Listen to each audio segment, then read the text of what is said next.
begadang hati hati lo. Siap. Ayo siap tabela agama lo. Siap tabela nanggro lo. Maka ditanya adalah nanggro yang mendaulat dari awal segalom nanggro kau mendaulat. Artinya segalom RI mendaulat. Maka hana hak nyo dibubarkan, hana hak ditanya pun dilarang untuk menyuarakan kedaulatan bangsa lo. Karena menyuarakan kedaulatan adalah hak semua bangsa.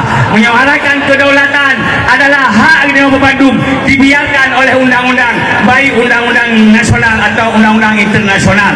Apalagi ditanyakan pemberontakan karena apa kon? Karena ditanya naku yang pukul nanggro yang karena lebih awal. Masa ada sebuah negeri tua berontak kepada negeri muda. Nyohana, maka oleh karenanya nyo akan ditanya tak suarakan bersama, maka perlu persatuan. Siap untuk bersatu. Baik ditanya masing-masing. Baik bendera ro, baik masing-masing. Lagi kunro, tapi kita bersatu. Ulama, pejuang, anak muda, mahasiswa, Bandung yang harus bersatu. Siap bersatu.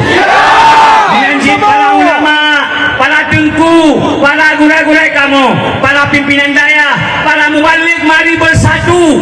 Baik gaduh dia dengan masalah Ubud, sementara masalah Rayuk Kaijo Igop. Gaduh dia masalah Ubud, Tipai Pasang Aju Jakarta. Gaduh dia masalah Ubud, Muhlam nang Roy Jo Aju. Muyak dia gaduh tamu pakai bangsa Lun, gaduh tamu pakai wahai bangsa Aceh. Maka preh sabosa rumah tanah yang mak kadua kai pulau legop. Preh anak-anak kita akan dikubura legop. Preh anak-anak kita akan penjilat pengemis pak jalan itu digegop. Maka oleh karenanya mesabah yang penting mesabah, menyangka mesabah bangsa ku yang tapakat kita akan masih siap untuk mesabah. Siap untuk mesabah. Takbir. Allah nak pegawala tanazau. Baik kata pecah belah, baik kata saling serang menyerang, kata pecah belah, kata sering serang menyerang. Maka loyolah kamu, lemahlah kamu, watal habari hukum, hilanglah rih kamu, hilanglah kekuatanmu, hilanglah kehebatanmu. Allah yang pegah gadah kehebatan pada hai bangsa Aceh, bangsa yang pernah hijuri ledonya, bangsa yang hebat. Maka lagi dayo boleh tak jaga kedamaian, tak jaga ketentraman, tak jaga penduduk yang dalam masjid, yang peserta dalam masjid, yang peserta zikir, peserta doa tulak bola nak dalam lampu masjid, yang dayo tamang Bandung dalam masjid, baik terpengaruh dengan hal-hal yang hendak tak inginkan.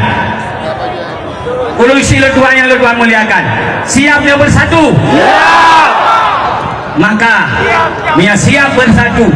Kita tak ikrar bersama bahwa kita siap bersatu.